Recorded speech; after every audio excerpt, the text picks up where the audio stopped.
The heavy oak doors of the east wing snapped shut with a dull, suffocating thud, instantly severing the anxious whispers of court officials waiting outside. Prince William marched directly into the center of the room. Clutched in his hand was a black leather binder secured with a red wax seal, an object whose existence everyone in Buckingham Palace knew, yet none had dared to touch for years. Then came the cold, sharp declaration. As the seal cracked open, William laid bare Queen Elizabeth II's final, handwritten command governing the exact boundaries of Camilla's royal status. A sovereign's final decree is not a mere suggestion. It is an unyielding constitutional boundary that binds the present reign to the unbroken line of succession. King Charles III sat frozen, staring down in complete silence. His frail fingers trembled as they grazed the edge of the brittle paper, bowing beneath the crushing weight of his late mother's words. This was no longer a family discussion dressed up as royal duty. It was duty shattering a decades-long compromise. The room fell into an oppressive silence, a quiet punishment signaling that personal affection could no longer override institutional discipline. The sovereign's final line had been drawn, and the future of the crown took precedence over a father's devotion. Which side of this historic showdown do you stand on? Leave a comment below with William if you support the prince's firm defense of the monarchy's future, or Charles if you sympathize with a king forced to honor a painful sacrifice. Outside the carved timber portals, an invisible perimeter hardened within seconds. Elite royal protection officers executed a maximum security protocol, stripping every advisor, press secretary, and personal aide of their encrypted phones, voice recorders, and digital access cards before they could even step across the threshold. The air turned frigid as armed guards posted at every concealed exit swung the heavy brass bolts into place, converting the historic state study into a completely isolated internal tribunal. Around the central mahogany table, the silence pressed down like an iron weight. Queen Camilla sat entirely motionless, her posture rigid, her complexion drained of all color. Her eyes remained locked onto the dark leather binder, resting in the middle of the polished wood, recognizing that her title, her standing, and her entire future within the royal framework were being systematically dismantled. Slipping deep into the shadows near the damask wall hangings, her closest personal secretaries stood paralyzed. Their faces paled in the dim light as the realization hit that a quiet institutional purge was unfolding directly in front of them, one they were powerless to halt or cushion. In palace protocol, an emergency security lockdown during a private royal consultation is not merely a precautionary measure. It is a legally binding isolation mechanism designed to shield the crown from external leaks and prevent any unauthorized interference while internal authority is recalibrated. No explanations filtered through the thick walls to the waiting press corps outside. The oppressive atmosphere inside signaled the dawn of an era of absolute control, driven by the uncompromising discipline of the line of succession. Framed against the towering, arched window, Prince William stood with unyielding composure, his icy gaze fixed directly upon King Charles, delivering a silent, razor-sharp reminder of the ultimate duty to protect the survival of the throne. Every second ticking away on the grand-grandfather clock in the corner felt like a heavy hammer strike. Outside, the world believed this was merely another routine afternoon of royal administration, a standard briefing on charitable patronages or upcoming state visits. Yet inside these soundproofed walls, the atmosphere was suffocating. The physical lockdown was absolute, ensuring that no whisper of this historic confrontation could reach the tabloid journalists waiting outside the iron gates of the palace. Camilla shifted slightly in her chair, her knuckles turning white as her fingers gripped the edge of the table. For years, she had navigated the complex, often treacherous waters of public opinion and royal hierarchy. She had endured decades of harsh media scrutiny, slowly and methodically rebuilding her image from the most disliked woman in Britain to Queen Consort. She had believed that her place beside Charles was finally secure, anchored by time, devotion, and the formal crowning ceremony at Westminster Abbey. Yet, looking at the black binder resting on the mahogany surface, she realized that public acceptance meant nothing when weighed against the cold, unyielding mechanics of the crown. The parchment inside did not care about public relations, campaigns, or approval ratings. It was a legal and constitutional anchor, forged by a monarch who had ruled for 7 decades and understood the precise mechanics of power far better than anyone else in the room. Across the table, King Charles maintained a painful, motionless posture. His chest rose and fell in slow, deliberate breaths as he tried to process the reality unfolding before him. For Charles, this moment was a devastating collision between his private devotion as a husband and his supreme obligation as a sovereign. He had spent the better part of his life fighting to ensure that Camilla would be respected, honored, and elevated to the highest possible rank beside him. He had believed that once the crown was placed upon her head, the battle was finally won. Now, his own son stood before him, armed with the final, indisputable authority of the late Queen. Charles knew the rules of the institution better than anyone. He knew that a monarch's written instruction concerning the succession and royal status carries a weight that no reigning king can easily brush aside without fracturing the very foundation of the monarchy. The silence in the room was not just quietness, it was the absolute absence of any room for debate. Behind Camilla, the private secretaries exchanged subtle, terrified glances. These were seasoned courtiers, individuals who had spent their entire careers managing crises, drafting delicate press statements, and navigating palace politics. Yet, in this moment, they were completely sidelined. The confiscation of their communication devices at the door had effectively cut them off from their networks, rendering them useless observers to a historic shifting of tectonic plates. They watched in helpless horror as the carefully constructed authority of Camilla's office was dismantled line by line, boundary by boundary. William remained stationary by the grand window, his posture commanding and unreadable. The afternoon light spilled past him, casting a long shadow across the polished floorboards toward the center table. He did not speak a word, allowing the raw weight of the document and the physical isolation of the room to do the work. He was not acting out of personal malice or long-buried resentment. To William, this was a matter of pure, cold survival for the institution he was destined to inherit. He understood that if the boundaries of Camilla's title were allowed to blur, if her influence was permitted to stretch beyond the ceremonial limits set by Queen Elizabeth II, it would create dangerous ambiguity for the next reign. It would cast a shadow over Catherine's future position as queen, introducing competing centers of power within the family.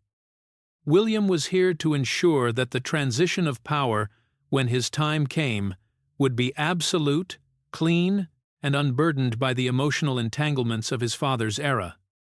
The tension reached a level where even the subtle rustle of paper felt like an explosion. Camilla opened her mouth as if to speak, to offer some form of defense or clarification, but the words withered before she could utter them. There was no audience here to appeal to, no press team to craft a counter-narrative, and no sympathetic advisors to soften the blow. The locked doors had stripped away all the usual buffers of palace life, leaving only the stark, unvarnished reality of royal power. In a monarchy, authority does not belong to the individual wearing the crown, it belongs to the continuous line of the institution itself. The lockdown of the East Wing was the physical manifestation of that truth. It was a cold, efficient, and permanent reminder that personal desires, no matter how deeply felt, must always bow before the unyielding demands of the crown. The stage was set, the room was sealed, and the final judgment of Queen Elizabeth II was about to be executed without mercy. The roots of this quiet constitutional crisis reached back several months, beginning when King Charles III was forced to temporarily withdraw from all public-facing duties and state appearances to undergo an extended course of medical treatment at the secluded Balmoral estate. Behind the closed doors of the castle, a subtle yet dangerous vacuum began to form. For Queen Camilla, this prolonged medical absence ignited a deep-seated, haunting paranoia. Having spent decades rebuilding her reputation in the brutal court of public opinion, the grim reality of her husband's vulnerability suddenly confronted her. She knew with terrifying clarity that her royal standing was almost entirely dependent on Charles remaining on the throne. Once the crown passed to William, her institutional buffer would vanish overnight. Driven by an insidious fear of being marginalized and stripped of relevance during the inevitable transition of power, Camilla began quietly seeking a more permanent legal and administrative foothold to anchor her status. She started making discreet incursions into executive matters, subtly stepping into domains that had always required the direct approval of the sovereign or a formally designated Council of State. Her private office began quietly overstepping its bounds, intervening in senior administrative appointments, altering official patronage frameworks, and directing the allocation of major royal charitable trusts. A royal title is never merely a decorative honorific or a title used for public ceremonies. It is a constitutional mechanism that determines access to state resources, controls soft diplomacy initiatives, and governs the actual political and institutional influence of the royal family. This systematic expansion of influence slowly crossed the strict constitutional boundary of a queen consort, whose role is historically intended to be supportive and purely ceremonial rather than executive. By attempting to consolidate her authority over key institutions, Camilla threatened the delicate balance of power that had governed the palace for generations. It did not take long for these quiet maneuvers to trigger alarms elsewhere in the royal apparatus. Official correspondence bearing clear markers of unauthorized administrative intervention began landing with alarming frequency on the mahogany desk at Prince William's private office. Senior aides and legal advisors in the prince's household quickly recognized these actions for what they were: an unconstitutional attempt to rewrite the rules of royal authority while the king was indisposed. The succession advisors immediately sounded a red alert, realizing that if this quiet expansion of power went unchecked, it would corrupt the integrity of the crown and compromise the future reign long before William ever ascended the throne. Day after day, detailed dossiers landed in William's office, documenting every memo, every redirected patronage file, and every subtle policy shift originating from Camilla's private team. The evidence was undeniable.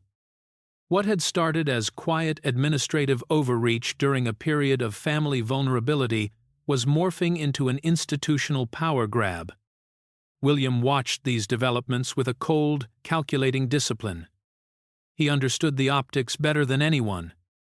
Publicly confronting his stepmother while his father was battling an illness could provoke a disastrous tabloid storm, shattering the carefully maintained facade of royal unity. Yet, remaining silent was a luxury he could not afford. Allowing Camilla to quietly build an independent center of power within the palace apparatus would set a catastrophic precedent, blurring the lines of succession and diluting the supreme authority of the crown. In royal governance, constitutional boundaries exist for a reason. They ensure that power flows through a single, unbroken chain of command from the reigning sovereign to the rightful heir. Camilla's attempts to secure independent executive influence threatened to create a dual monarchy, a dangerous dynamic where personal ambition could override established precedent. Every signature she appended to administrative documents, every policy directive issued without proper royal assent, represented a brick removed from the foundation of the monarchy. William's advisors urged caution, suggesting private diplomacy or subtle administrative pushback. But William knew that diplomatic gestures would only be interpreted as weakness. The prince understood that power inside the palace is rarely surrendered voluntarily. It must be contained by absolute force of rule. As the stacks of unauthorized correspondence grew higher on his desk, William realized that this was no longer a minor family friction or a simple misunderstanding over royal protocols. It was a direct challenge to the future of the monarchy itself. He quietly began assembling his own legal strategy, consulting with senior constitutional scholars and trusted keepers of the royal archives. He did not seek revenge, nor was he acting out of long-buried personal grievances. His objective was singular and uncompromising: to protect the integrity of the crown and preserve the exact structure of authority that Queen Elizabeth II had spent 7 decades safeguarding. The stage was set. Camilla had overplayed her hand, stepping into a domain where affection could not protect her and where the rigid mechanics of royal law would ultimately demand a reckoning. All unspoken boundaries shattered the moment Prince William uncovered the ultimate breach. Queen Camilla had covertly used the red quartz seal, a sacred personal artifact meant exclusively for authenticating private royal approvals, to formally sign off on documents expanding the executive reach of her title. William immediately initiated a closed-door, one-on-one confrontation. Stepping into the state study, he slammed the red quartz seal alongside Queen Elizabeth II's black-sealed folder directly onto the heavy oak desk right before Camilla. Custody of a royal seal is no trivial administrative detail. It represents the supreme ability to validate legal inheritance documents, adjust royal family budgets, and dictate the strict order of precedence in national ceremonies. The sharp, metallic impact of the seal striking the polished oak echoed like a gunshot, utterly shattering decades of polite diplomatic pleasantries between the 2 generations. Opening the binder page by page, William read aloud the unyielding words written in his grandmother's diadem hand. The late monarch had explicitly decreed that Camilla's title must remain strictly ceremonial, permanently bound to Charles's reign, and never used to exert independent authority over the future monarchy. Camilla attempted to offer a composure-driven defense, insisting her actions were merely temporary administrative support for an ailing husband. But William instantly crushed the excuse under the cold weight of the late Queen's handwritten instructions, proving that duty, not affection, would dictate the future of the crown. The heavy silence that followed was suffocating. For the first time in years, the polished facade of palace etiquette gave way to the raw, unvarnished reality of power. Camilla stared at the red quartz seal, its deep crimson stone gleaming under the chandelier light, realizing that her subtle maneuver had been laid bare.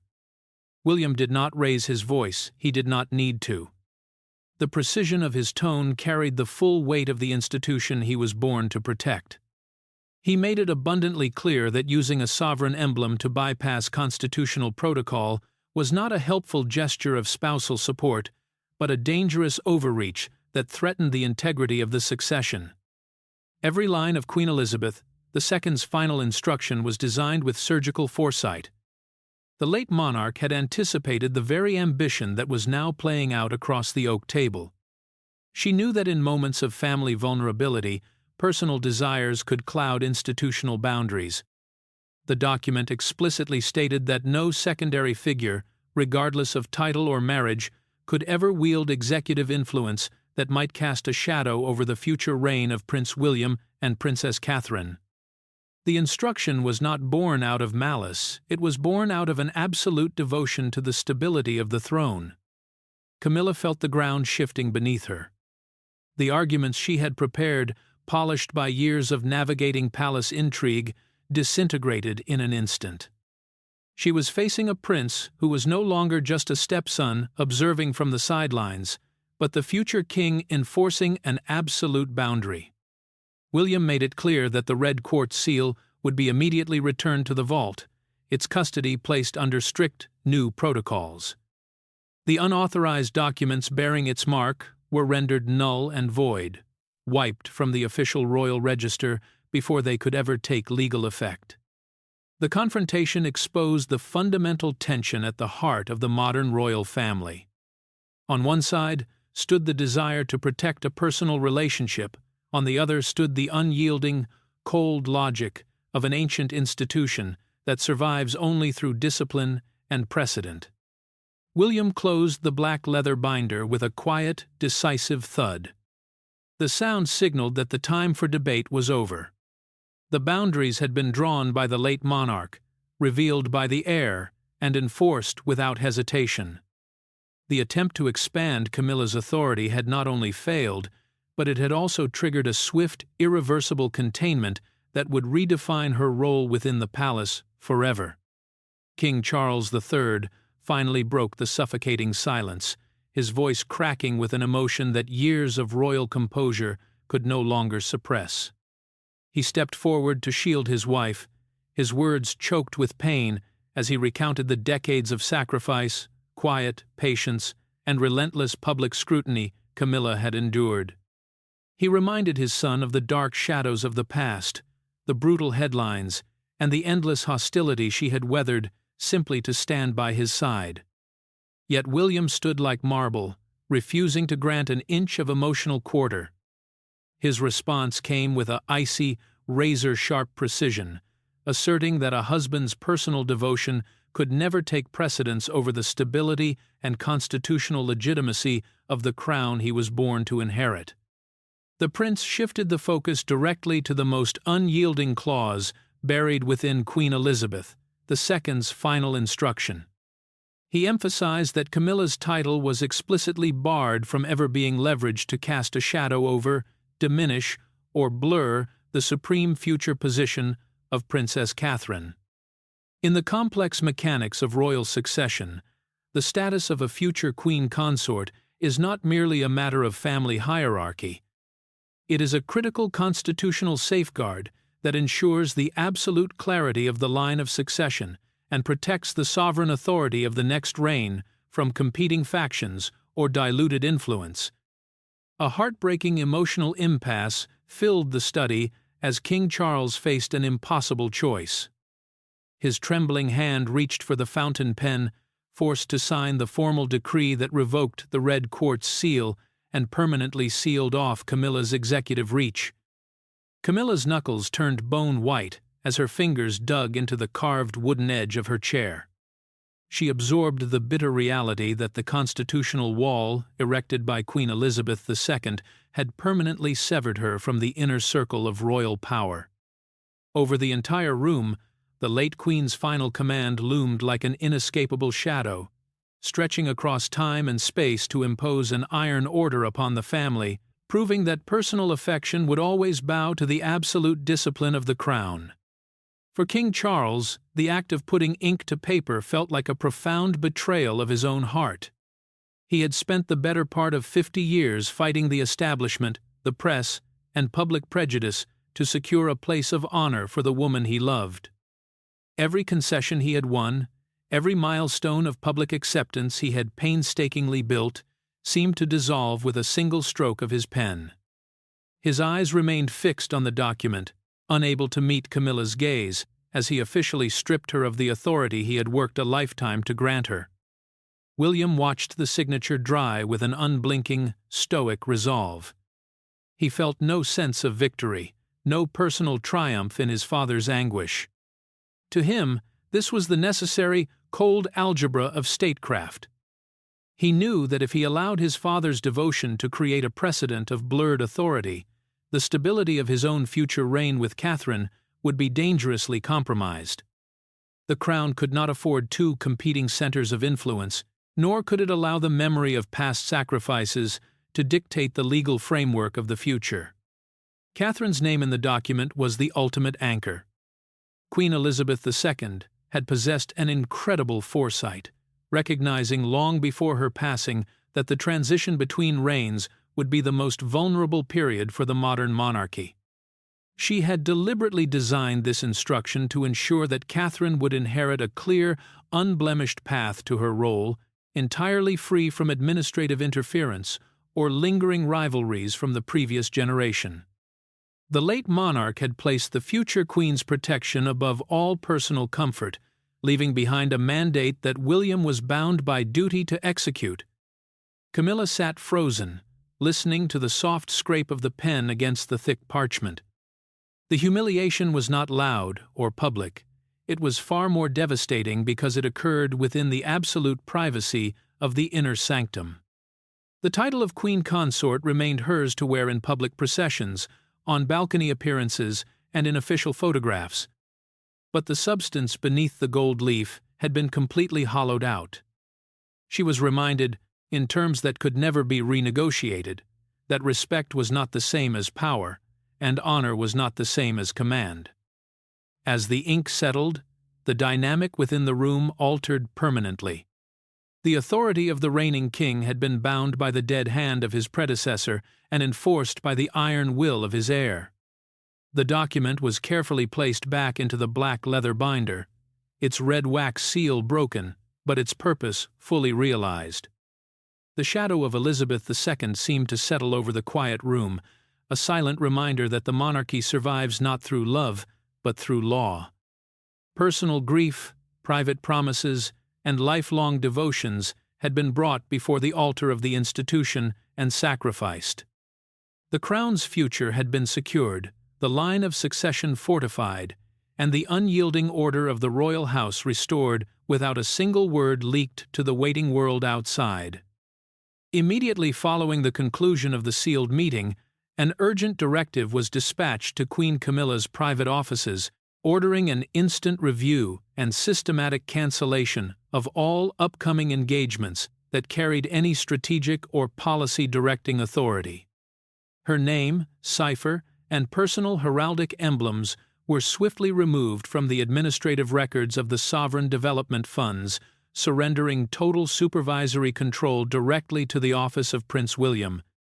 The private secretaries and senior advisors who had facilitated Camilla's subtle overreach received immediate reassignment notices, quietly transferred to obscure, low-level administrative posts at remote royal estates deep in Scotland.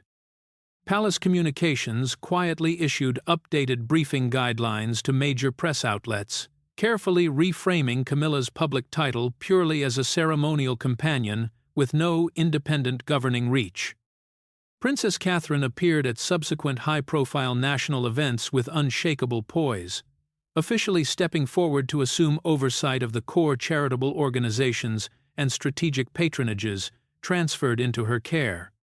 This institutional purge involved no public scandals or noisy press releases. It executed its work through the silent, absolute erasure of authority behind locked doors. In the days that followed, the corridors of Buckingham Palace and Clarence House experienced a chilling atmospheric shift. The administrative machinery operated with surgical efficiency, undoing months of quiet encroachment in a matter of hours. Calendars were rewritten, briefing books were recalled, and access lists to cabinet-level documents were quietly amended. Courtiers who had once aligned themselves with Camilla's expanding sphere of influence found their internal clearance revoked overnight. Phone calls went unanswered, and scheduled strategy sessions were quietly dissolved without explanation. To the outside world, nothing appeared amiss. The public saw a devoted queen consort accompanying the king to church services, ribbon cuttings, and formal receptions. The press praised her quiet dedication and dignified presence beside a recovering monarch. Yet beneath the velvet surface of royal tradition, the iron gears of the institution had turned. The power to shape policy, influence appointments, or guide the preparation for the next reign had been entirely stripped away. When Catherine stepped out at her next public engagement, the shift was unmistakable. Surrounded by flashbulbs and cheering crowds, she moved with the calm confidence of an heir whose future position was no longer subject to internal debate or subtle rivalry. The core patronages now under her stewardship were not merely charitable causes, they were the strategic pillars of the crown's future relationship with the public. Every hand she shook, every project she endorsed, reinforced the clear, unbroken line leading toward her eventual coronation as queen. The silent purge demonstrated the terrifying effectiveness of royal self-preservation. The institution did not need public trials or dramatic dismissals to enforce its order. It simply closed ranks, drew a boundary, and allowed the weight of precedent to crush any ambition that dared to cross the line. Camilla's influence had not been destroyed by an enemy from the outside, but contained by the cold, unyielding mechanics of the very house she had spent decades trying to join. The doors remained locked, the records were updated, and the future belonged entirely to William and Catherine. The unsealing of Queen Elizabeth II's final command and the swift retrieval of the red quartz seal did not fracture the British monarchy. Instead, this quiet crisis established a razor-sharp boundary between personal affection and institutional discipline. King Charles III ultimately surrendered his private devotions to the unyielding weight of his crown. Queen Camilla absorbed a bitter lesson in royal reality, accepting a position of public honor strictly bounded by constitutional limits. Meanwhile, Prince William and Princess Catherine emerged as the resolute guardians of the next era, securing their future reign before its authority could ever be questioned. As the heavy steel doors of the royal vault swung shut, locking the black leather binder and the crimson seal deep within the shadows, one final truth remained echoing through the gilded halls. The crown does not survive on sentiment, romantic promises, or family loyalty. It endures through the uncompromising, often ruthless enforcement of order, duty, and precedent. Will this severe decree from the late Queen truly guarantee long-term stability for the reign of William and Catherine, or has it quietly deepened the hidden fractures beneath the surface of the royal family? Whose side do you take in this high-stakes battle for the throne? Share your thoughts in the comments section below. If you enjoyed this deep dive into the hidden power dynamics of the royal court, hit the subscribe button and turn on notifications so you never miss our next breakdown.